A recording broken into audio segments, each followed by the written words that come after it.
ఎడారిలో సెలయేర్లు మే 21. నేను పాడిన పాట రాత్రియందు జ్ఞాపకము చేసుకొందును. 77వ కీర్తన 6వ వచనం.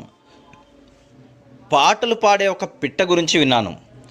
అది తన పంజరం మీద వెలుగు పడుతున్నప్పుడు యజమాని కోరిన పాట ఎంత మాత్రము పాడదు. ఓ కూని రాగం తీస్తుందేమో కానీ పూర్తి పాట మాత్రం పంజరం మీద దుప్పటి కప్పి చీకటి చేస్తేనే తప్ప పాడదు. చాలామంది చీకటి అలుముకుంటేనే కానీ పాటలు పాడడం నేర్చుకోరు. నైటింగేల్ పక్షుల గురించి ఓ మాట ఉంది. ఆ పక్షి ముళ్ళుకేసి తన శరీరాన్ని గుచ్చుతూ పాట పాడుతుందట. దూతలు పాడే పాటలు రాత్రిళ్ళు మాత్రమే వినిపిస్తుంటాయి. ఇదిగో పెళ్లి కొడుకు వస్తున్నాడు, ఎదురు వెళ్ళండి అనే కేక అర్ధరాత్రప్పుడు వినిపిస్తుంది.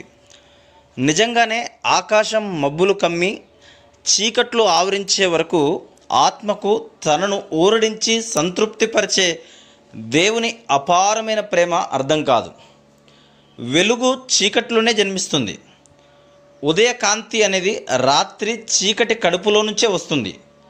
నటాలి అనే పదవీ భ్రష్టురాలైన మహారాణి కోసం దక్షిణ ఐరోపా ప్రాంతాల్లో వెదకడానికి వెళ్ళిన జేమ్స్ క్రీల్మన్ అనే ఆయన ఇలా రాస్తాడు.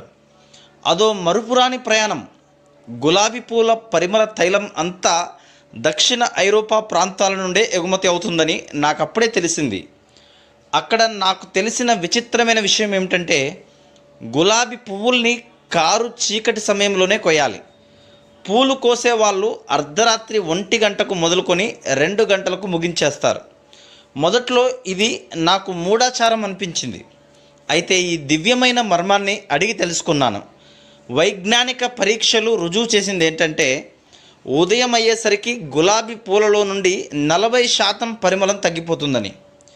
ఈ ఉదాహరణను మన ఆత్మలకు ఎలా అన్వయించుకోగలం? ఆ గులాబీలు చీకట్లో ఉన్నప్పుడు కలిగినంత పరిమళం వెలుగులో ఉన్నప్పుడు కలిగి ఉండడం లేదు. అలాగే మనం కూడా చీకటి బాధలలో ఉన్నప్పుడే ఎక్కువగా క్రీస్తు పరిమళాలను పోగు చేస్తాం. Praise the lord.